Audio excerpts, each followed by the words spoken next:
Okay. We are on page Yud Zayin. The 5 lines from the top, the line begins with the word hakeilim. Oh, Yud Ches, I'm sorry. Hakeilim, yeah. You want hot water? I'm okay, thank you.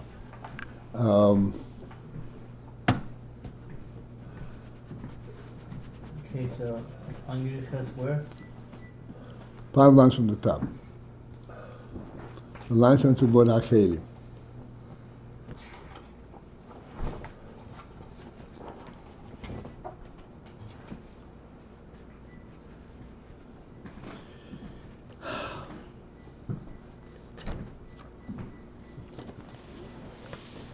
We are discussing keilim so much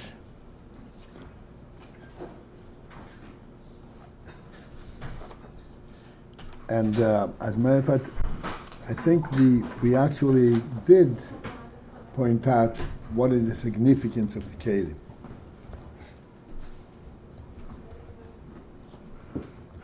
But I think that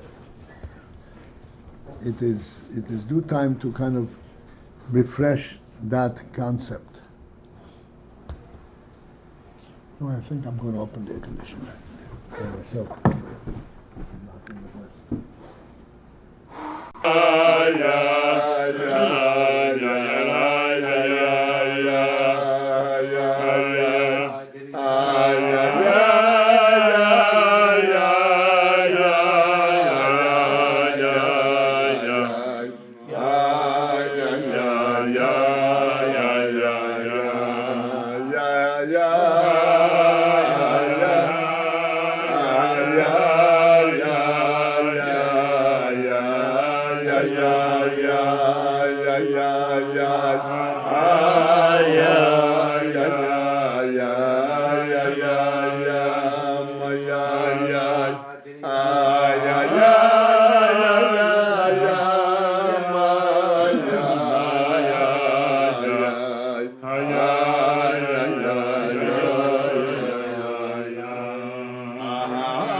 So Ayin and keilim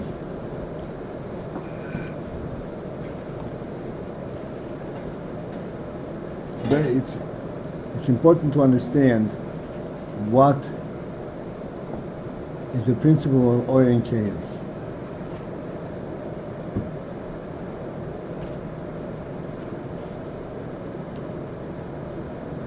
The principle of Ayin we discussed many times.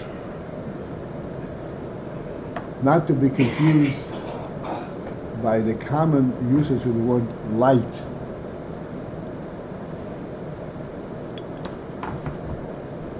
Which is just a creating energy, so to speak, that has a certain effect.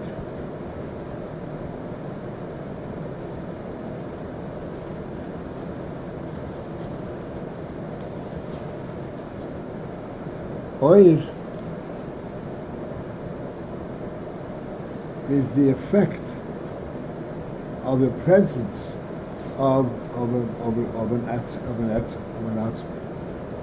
Like we said many times. Like in our example of the host and the guest. The host can serve the guest all kinds of fancy food. But the real significance of their interaction is not by what is being given, what is being served. It is by the actual presence of the host. But we all understand that. When there's a suggestion, you could come and sit over here closer.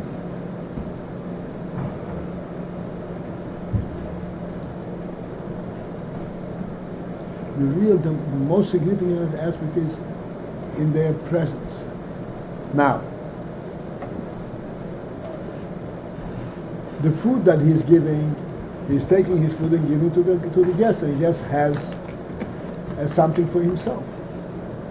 The host remains an entity unto himself. He doesn't become part of the guest. He doesn't give any piece of himself to the guest. What is he? In what way is the host present for the guest?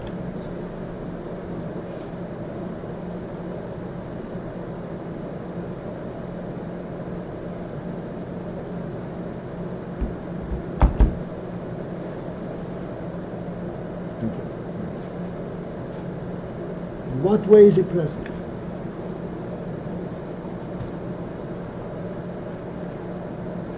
Is anything exchanged between them? Is it a handshake? What is it?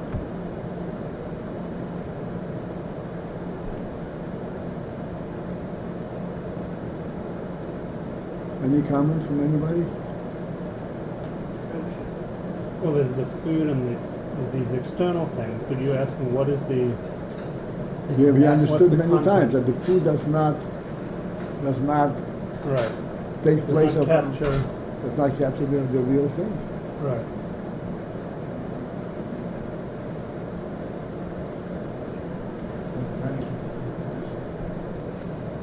He himself is there. Huh? He himself is there, right? Okay.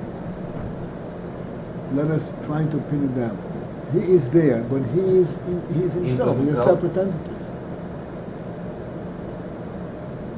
What does the guest? Where is the interaction between them? The acceptance by the host. I'm sorry? The acceptance by the host. The acceptance by the host.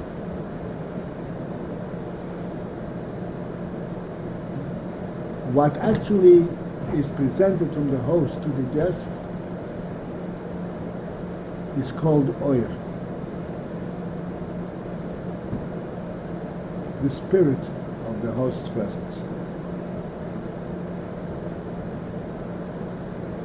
Nothing is reduced, nothing is taken away from the host. It's not giving him anything tangible. But his presence bestows a certain presence, a certain spirit into the home. This is called the oyer of the Etzem.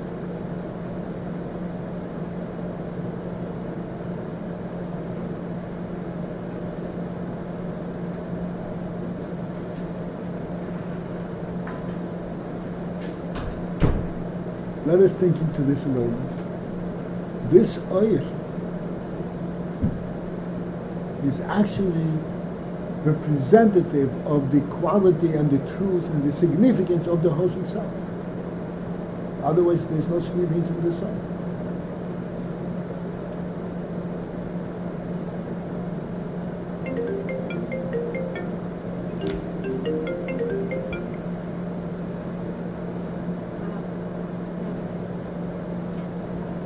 The last point, the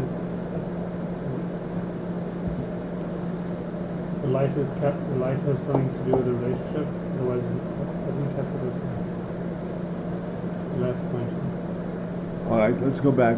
I don't want to tell you. I want to be sense that this is what's called real seichel, a chochmah. By telling you, I'm not giving you a chance to really know it. Oh, I didn't hear what was said. Not that Okay, fine. Okay, I understand that. The question. You're saying that's very important. The host's presence is most important to the host. much more than anything tangible that he gives him. Which means that he is giving him something of himself. That's so significant. The question is, how is he giving him something of himself? He remains whole the way it is. Doesn't take anything of himself. Doesn't take give me his shirt. There's nothing transmitted. How is he giving anything of himself?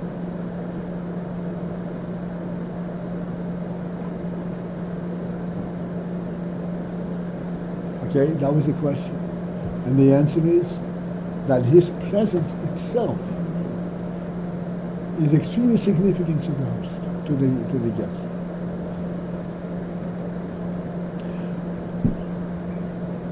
How is this presence transmitted to the guest?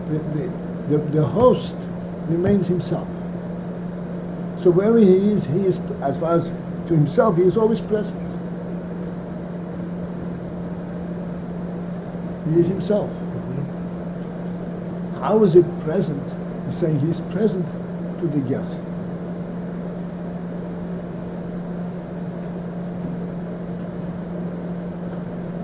There's a story. This is kind of a joke, but from everything you can learn. The story is that this Russian peasant decided he's going to go to Petersburg and said, what is a king? What's a tsar? What's a king? So he went to Petersburg and he came back and he said, the king spoke to me. The tsar spoke to me. So all the peasants gathered around him. They never saw a person that the king spoke to. What do you look like? Let me touch you. You know, those old stuff. The king spoke to me. Yeah. What did he say? What did he say? What did he say to you? He said, get out of here.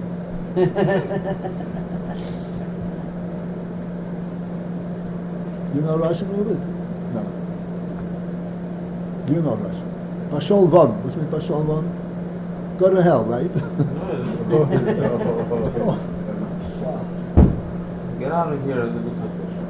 Get out of here what? It's a good translation. It's a good translation.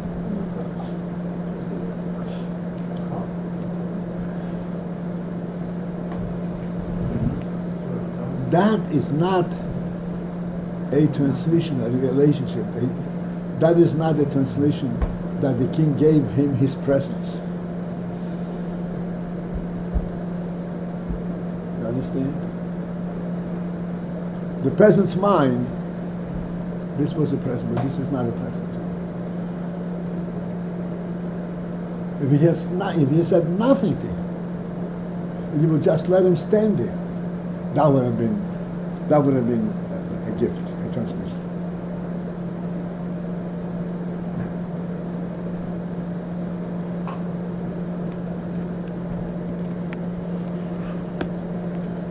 What is transmitted there?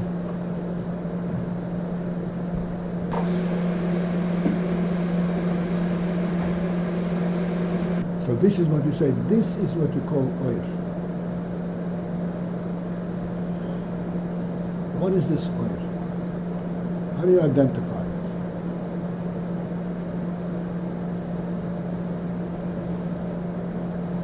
I want to discuss it a little bit. For many reasons, because this is exactly what we're learning here, and it's important that we open up our mind and recognize what the human reality is.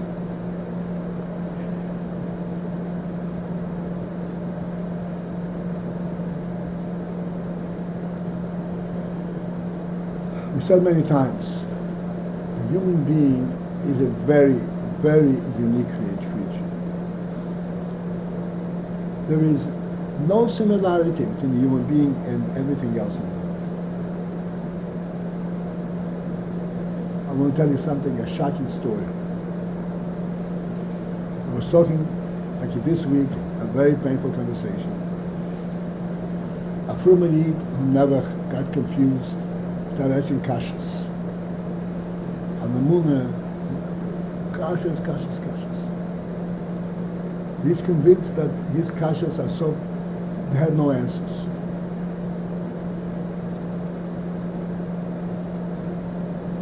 So I'm talking, he's very antagonistic, Anyway, slowly I said to him, one thing, human being is conscious of his life. He contemplates what is life about. An animal does not contemplate what life is about. You'll get an idea how a person can get confused. Right? An animal doesn't contemplate what life is about. So he said, a dolphin does not contemplate what life is about. I said, no. And how do you know?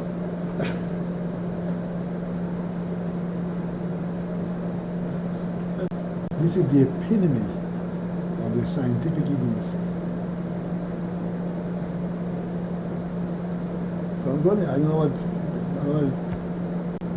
maybe something will penetrate and he'll wake up.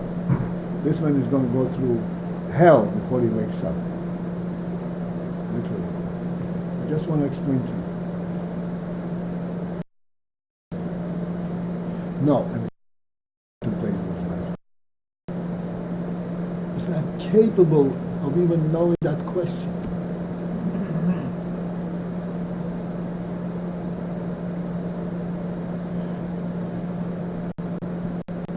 And a human being, why a human being is, and a dolphin is not, it's very smart. And this guy was, chutzpah, a dolphin cannot, my dog does not know this.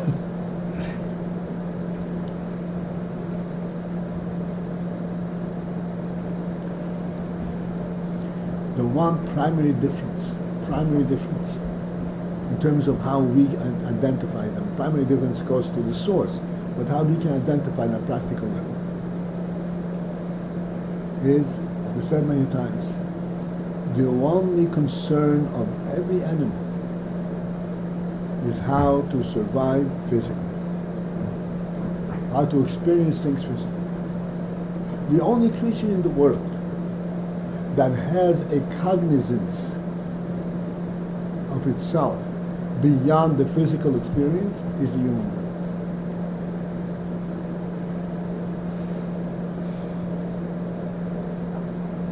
The human being is in the physical world, like we said many times. The animal is a living body. The human being is life in a body. But primarily he is life. He's not body. He recognizes life as a reality in and of itself, not because it gives life to the body. He can think of life as such. What is life? That's a human being.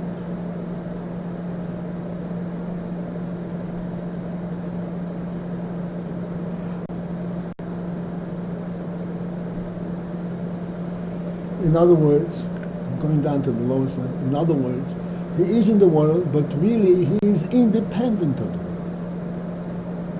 His presence in the world is not defined by what he can do and how he participates in the world. His presence in the world is defined by him, what he is himself.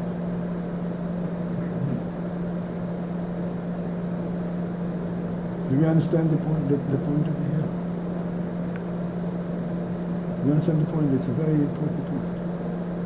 Like we said many times, it's manifest, it shows itself on many levels. The animal walks on all four. Why? Because the earth is the base for the animal's sustenance. He has to embrace the earth, otherwise he's nowhere. The human being stands on 2 feet. How can you stand on 2 feet? The earth is, you're not even relating, he doesn't relate to you. The earth is not his base, it's not his support.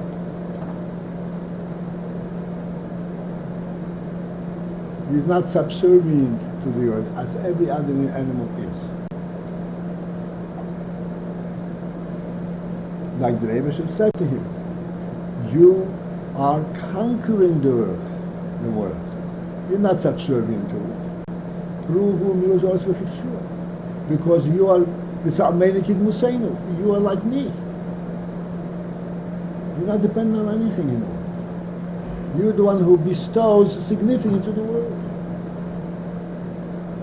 The world is not your subsistence, your support. I'm your support. And you bring the godly message into the world. That's what a human being is, by definition.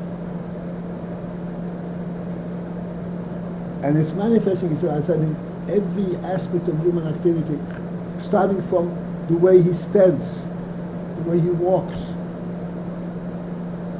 This is why he is capable of contemplating what is life. Now, is life on a higher level than the physical living?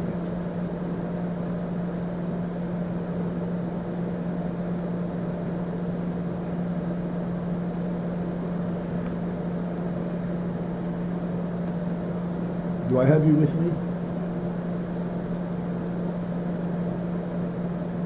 And this brings us to the point that we should understand the principle of oil. The human being is also present in the world. But he is present in the world independently of the world. Not that the world is giving him a basis to being. That's why he's present. He is to eat, so he has to be in the world. That's not his presence in the world. What then is his presence in the world? His presence in the world is that he brings to the world a human message. His presence in the world is what he contributes to the world, not what the world contributes to him. And how does he contribute to the world?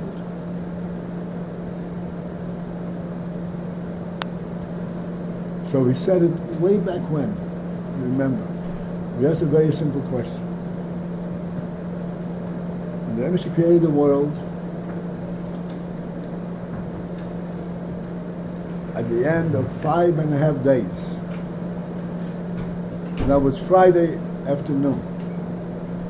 Up until that time, the whole world, everything in the world was already intact, everything was already created. But for the human being was not there yet.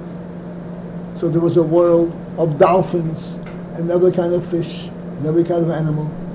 Everything. So the question that we always ask, what meaning did the world have at that time? Did the world have a meaning? So this question we asked way back when, and generally speaking we got the answer, no, it has no meaning at all. What's the point?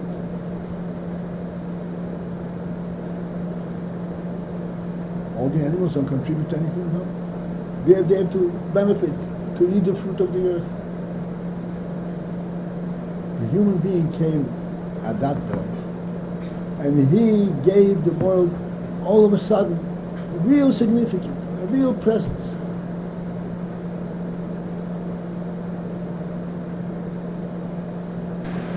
His presence, his being in the world, transformed the whole system, or changed the whole panorama.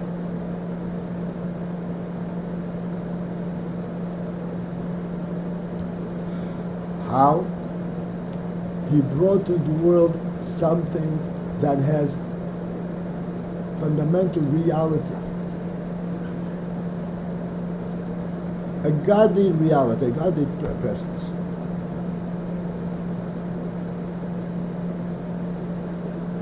And now the world woke up.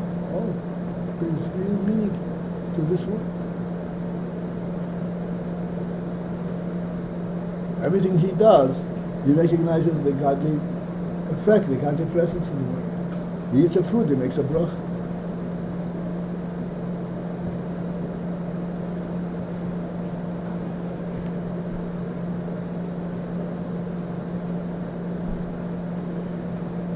In other words, by his very presence, by being in the world before he did anything, before he named the animals, before he did anything.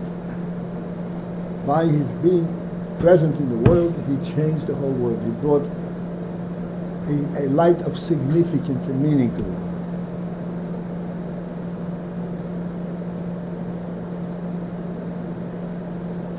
This is the meaning of the word oyer.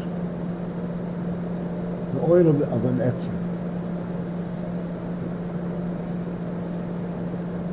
He didn't have to say anything, didn't have to do anything. He had to just be present. This is God's word.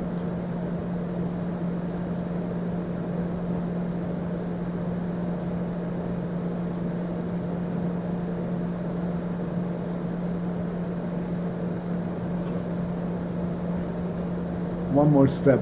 I just want to, we should have a clarity in this. To get a clarity in this, you have to contemplate it on your own. But I'm going to give you a little bit, what oisius is called.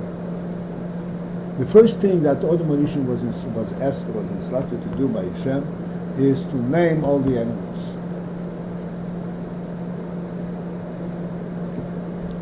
Right? Amazing thing. On what basis is he naming the animals?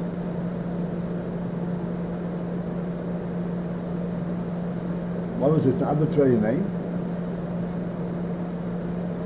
Poetic license? What is the naming of these animals? And where does he get it from? Okay, I'm going to say, I'd like you to understand this. The naming of the animals in Odom came as a result of Odom having this profound understanding of the significance. What is this world? What are these animals doing over this world? He understood very clearly that the animals are here not for their own sake. Each animal contributes to the wholeness of the world. Each animal has a certain contribution to the whole of the world. And he was able to identify what contribution that each animal gives. The chamoyer is a donkey, gives this spirit and this wholeness of the world. The shoyer, the ox, gives this. The eagle gives this. Every animal contributes something, brings out a certain spirit with which it was created. Complements the world. Fills the tapestry, as the terminology is, of the world. How did Odom have this wisdom to understand? And the first principle that enabled him to get this understanding is that he knew intrinsically, instinctively, he knew by his wisdom that every animal in the world was created to do its thing. There is a meaning to everything in it. This he didn't have to discover by experiment. He knew this is a godly creation, everything in godly creation has a head. Everything fills its place. A chamoyer, a donkey, its meaning is that it's very strong and is able to tolerate all kinds of labor. That is its place in the world.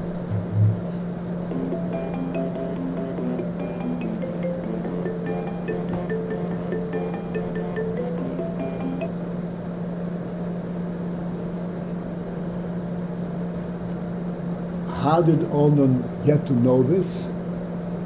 Because Odom looked at the world from a godly perspective. Why did God, not what is this thing doing over here? Why did God create this world? Why did God create this animal? This is the wisdom of Odom. In other words, he is able to stand aloof, stand up independently, and look at things from the godly reality perspective. This is why his very presence in the world already changed the entire spirit of the world. There's reality here. There is reality before you even know what it is. Adam Rishon was called Adam before he named all the animals, proving his wisdom. At the moment of his creation, he's called Adam. Because that spirit he already had. Then he showed his spirit, he revealed it. But that spirit in itself, that he knew that there is a godly spirit in the creation and there's significance with that, he knew from the moment he opened his eyes.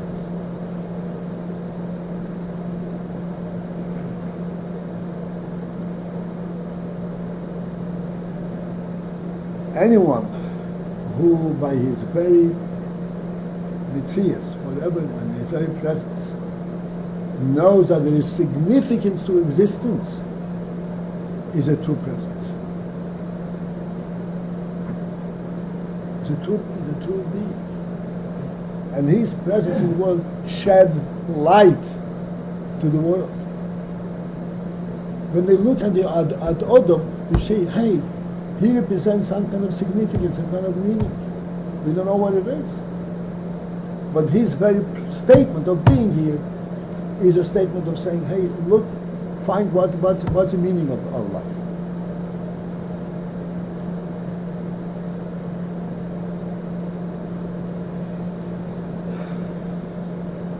This is the oyer. This is the interaction of the etzem, one etzem with the other. Nothing is transmitted, but his presence itself is already a statement.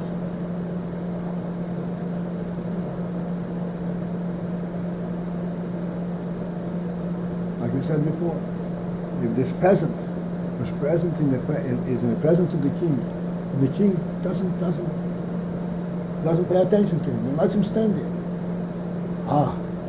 He's a human being.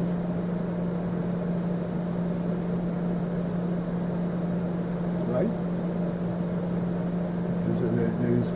There's a certain recognition, a certain spirit.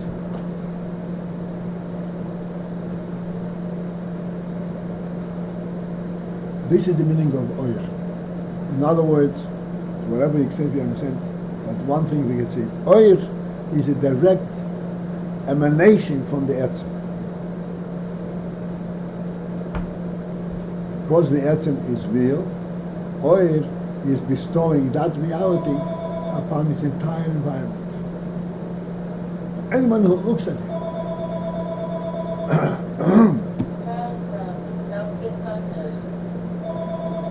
When Adam Rishon stood up and the animals saw him, they came to bow to him. That's what the Medrash says.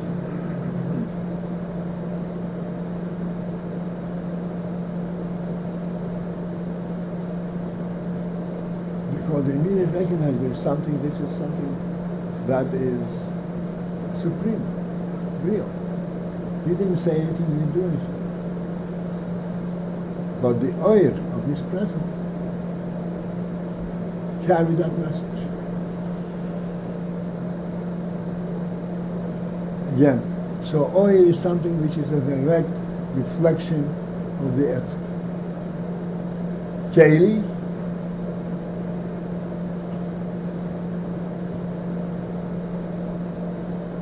Keilim is not directly connected with the etzem. Keilim is in a certain sense a replication. Replication means a mimicking, doing something akin but not the real thing.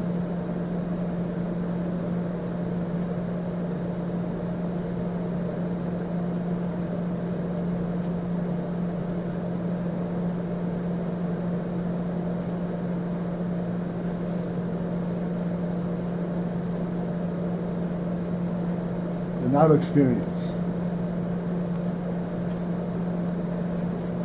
the real seichel is what's called seichel that comes from Chochmah, where Chochmah senses what's doing in the neshama,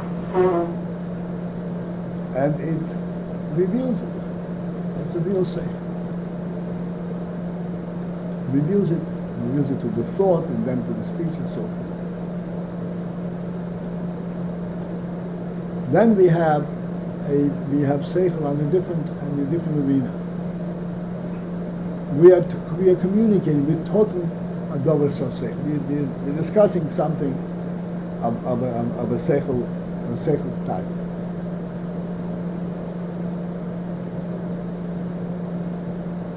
When we're discussing something on seichel type, this is not discussing it within the nefesh, within the source of the seichel. We are emulating what's going on in the real seichel.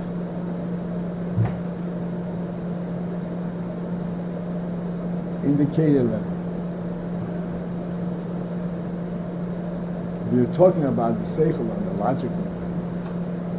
At the keilim level, this is emulating the real seichel.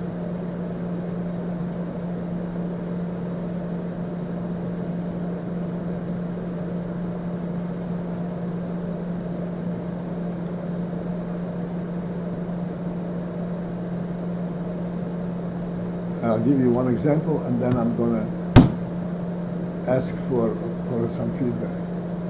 We said many times, physically, 1 and 1 is what? 2 months. 1 and 1 is 2 months. Genius. Physically, 1 and 1 is 2 months. 2 what? Once. 2 ones. 2 ones is not real seichel.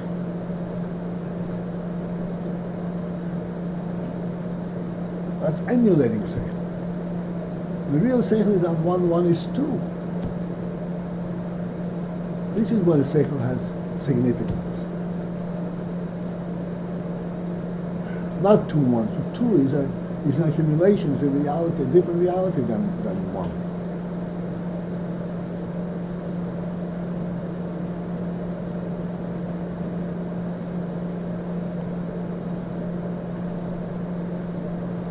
But on the keilim level, you become a professor because you know math. You know how to calculate 1 and 1 is 2 ones.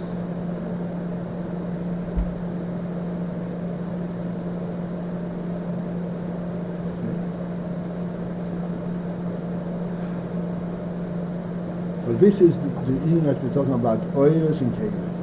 Oiros at any level are still drawn from the real thing. Keilim, on the other hand, are losing connection to the real thing. But they are emulating the real thing, permitting the oil to be mislavish in that keilim.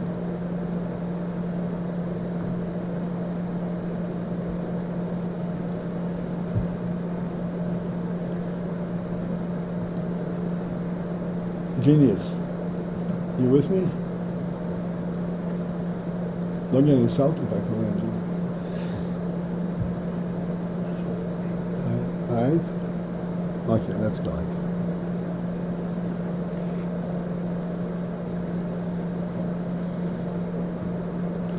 All right. So how did the keilim come about? Since essentially, really, there is only oil. Oil is what emanates from the earth.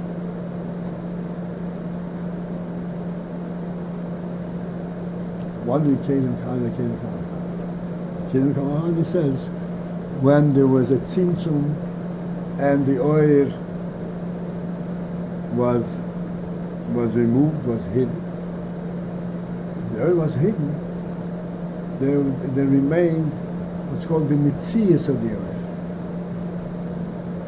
The mitzias of the oil, the Sabbath oil, this is what remained, and when this mitzias was further illuminated, that made it keilim.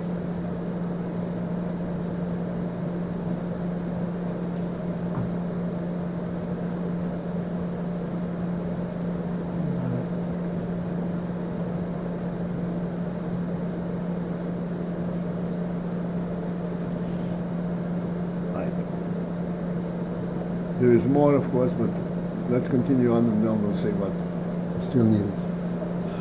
Okay, I have you with me, I hope.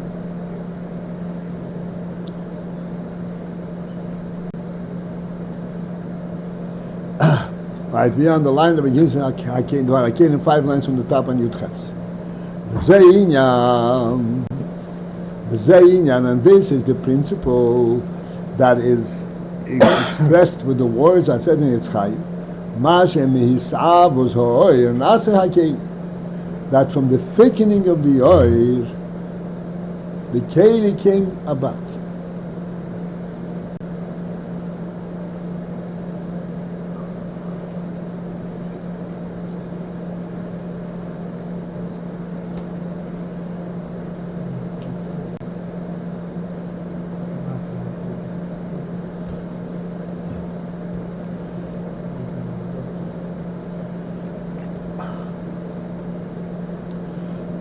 Let us take this illustration of 1 and 1 is 2. I think this is a good means for us to relate to this idea.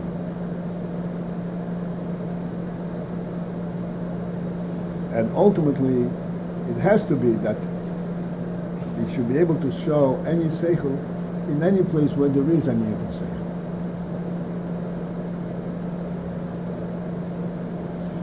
What is the difference whether we say 1 and 1 is 2, 1 and 1 is 2 once? We discussed that once in the past. The difference is when we say it's 2 once, means that each one of these 2 occupies its own place. There is no you're not identifying any kind of relationship between these 2. We say 2 means of the same thing, of some kind of relationship. 2 once, each one is an entity unto itself.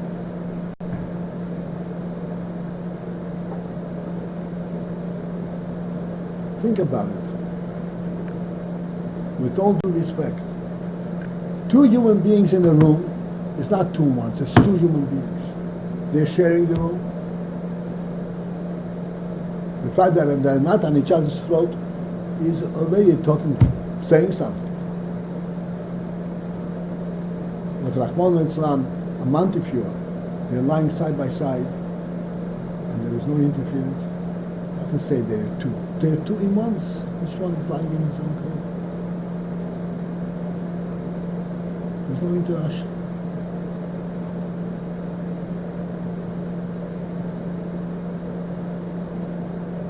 There's no significance to one next to each other now. So 2 means that you recognize that there is a unifying area that unifies everything together. There's a relationship between them. There's no 2. 2 once does not allude to that at all. Therefore, we say 2 once, a million once, nothing happens. Nothing happens.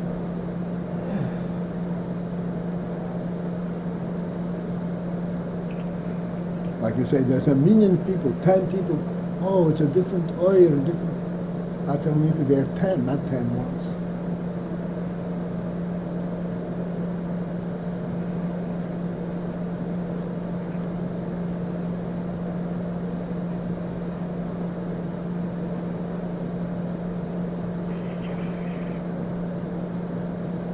So the keilim itself, really, the keilim is like 2 once. Each keilim is a separate entity.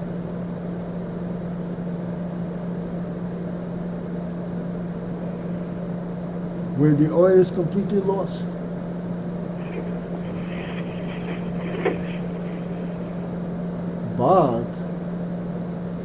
But as a result of your having 2 keilim, 2 once, you can now project and emulate the principle of oil and say, no, really, I'm talking 2 once, but 2 once can do more than 1.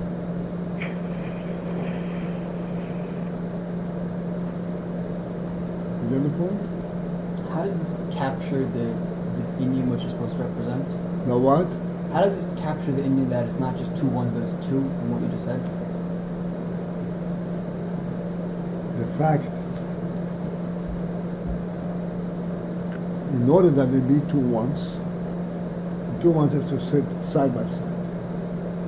To sit side by side, there has to be room for both of them. This room is one room that accommodates them both. They may not be aware of it, but the fact is that this room accommodates them both.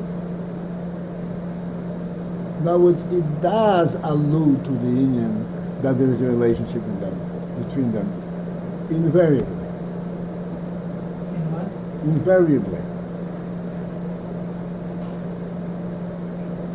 Like the Alter Rebbe says, 2 people that once on hate each other, they stand next to each other and they turn around, they don't want to look at each other, turn back to back. It's a horrible, horrible experience. They're nevertheless in the same room.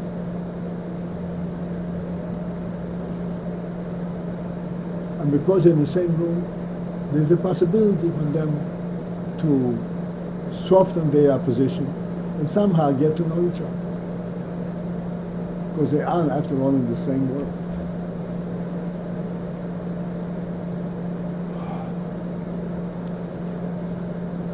So, and the keilim is something which is devoid of oil, but nevertheless it's a keilim that somehow presents the oil. It presents that there are 2 1s. If there is 2, means that there is room for 2. More than 1. It's on a very low level, but nevertheless it is 2, and 2 represents that there is a bigger source, and that's the keilim.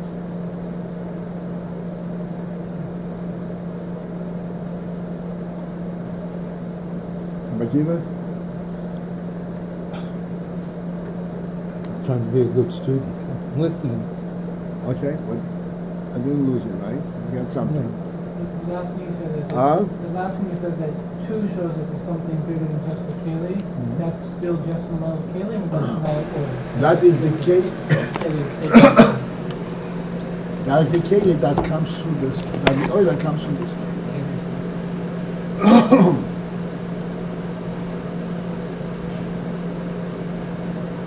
Is the keilim level the same thing as on the physical level? I don't know. You always come from. But you months. said 2 1s on the physical level is 2 1s. Is Okay. that synonymous with the keilim level? Right. And at that point, it could be a keilim which is completely devoid of oil.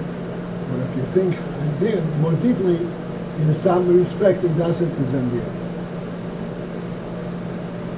Some oil on a very keilim limited level.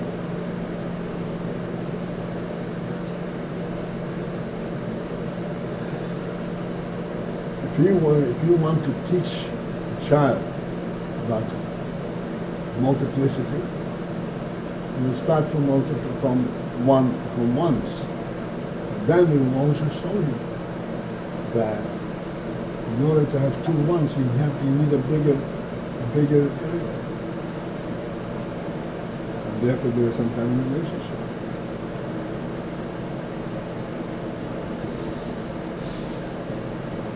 There's an interesting phenomenon I once heard. There was a Yaman Shniyason in Kwachabad, in Israel. He had a beehive. His business was honey. And he actually bred the beehives. His honey is of special quality.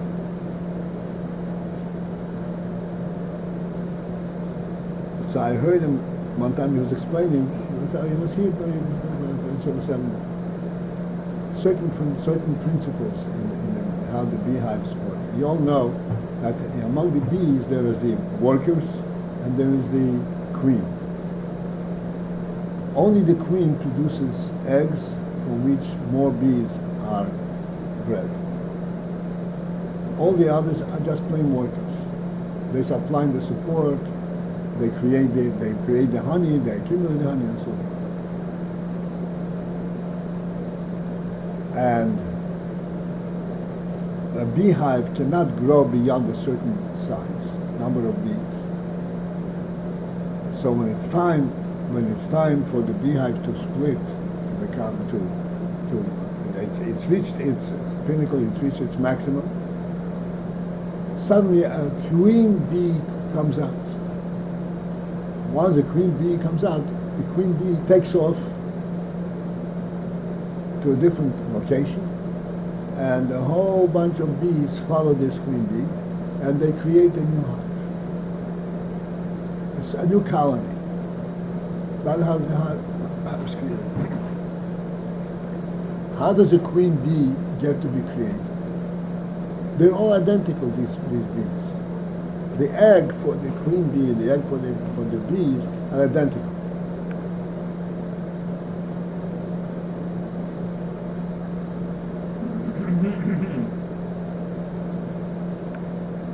Now these eggs, when a queen bee lays the eggs, the eggs have to be protected, have to be given their space to develop and to hatch a bee.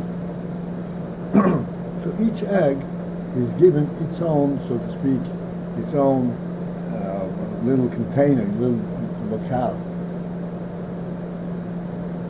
in which it develops.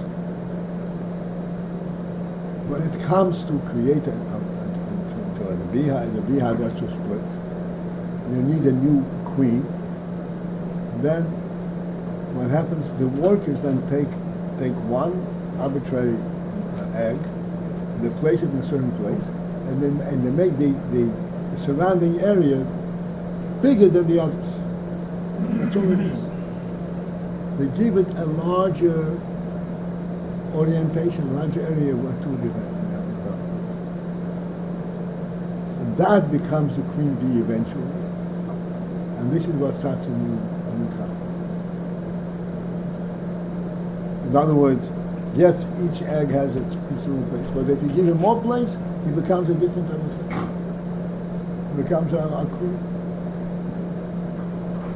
to create more. It's an interesting thing.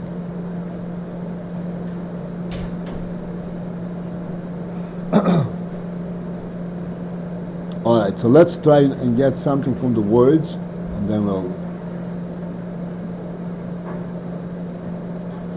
The Ayin okay, at the end of the fifth line from the top. The Ayin Hisabus, the Ayin of Hisabus of the thickening of the Yoir Hu, Bechinas Hagbolo Bahametzius Shebehoy, the aspect of the limitations, which means the boundaries identified in the Yoir, and the Metzius in the Yoir, Shebo Alidei Dober Acher, that comes to the Yoir and brought out in the Yoir Alidover Acher by some other influence. It doesn't come naturally from the Yoir. Something has an effect on the Yoir, and as a result of that definition is brought forth from the Yoir. This is what Hisabus of.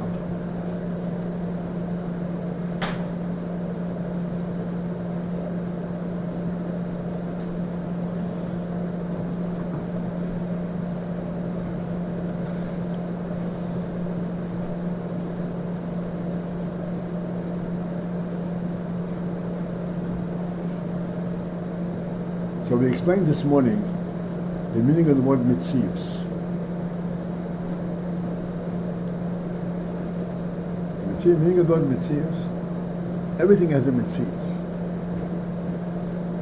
But oir, the mitzius of oir is not mitzius dependent. Mitzius is a different thing. Like we said many times, if you come into this room and you see a table, the reason you see the table is not because the table is occupying a certain area and it forces you to walk around it, which would mean just a mitzias. The reason you see the table is because the table stands for something. It actually complements the room. It belongs there. Not because it's a mitzias, but because of its functionality and its special contribution to the room. That's not called mitzias.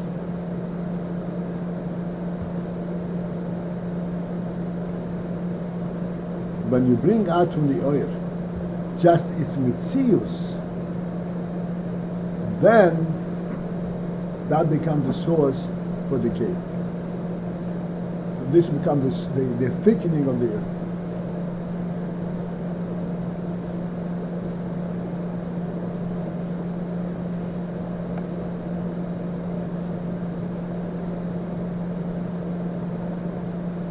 So this is what we started talking about this morning.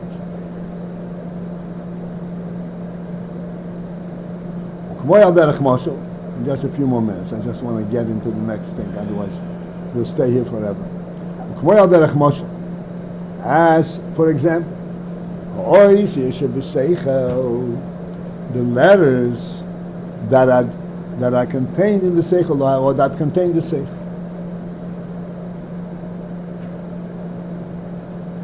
Shekol inyan sichli, where everything, every inyan sichli, every seichel idea, harayesh bo yoisies.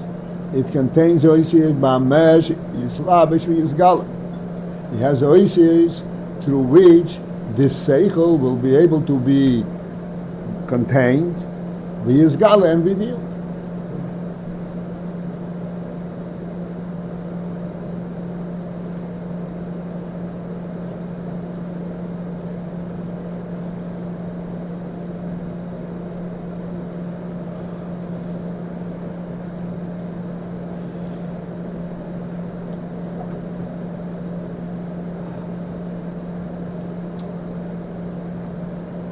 Right, this is a whole opinion that we'll have to leave for another time.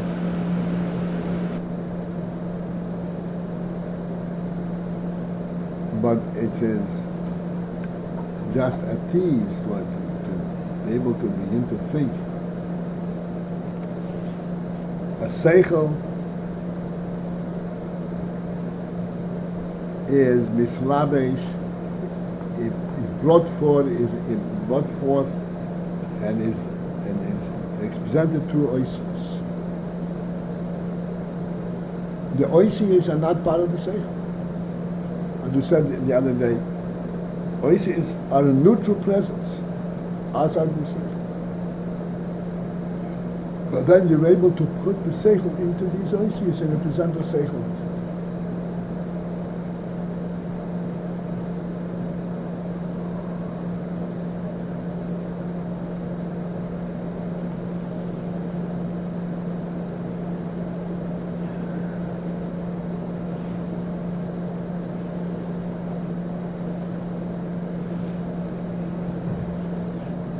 All right. Hakbola Hazman, yes, sir. When you say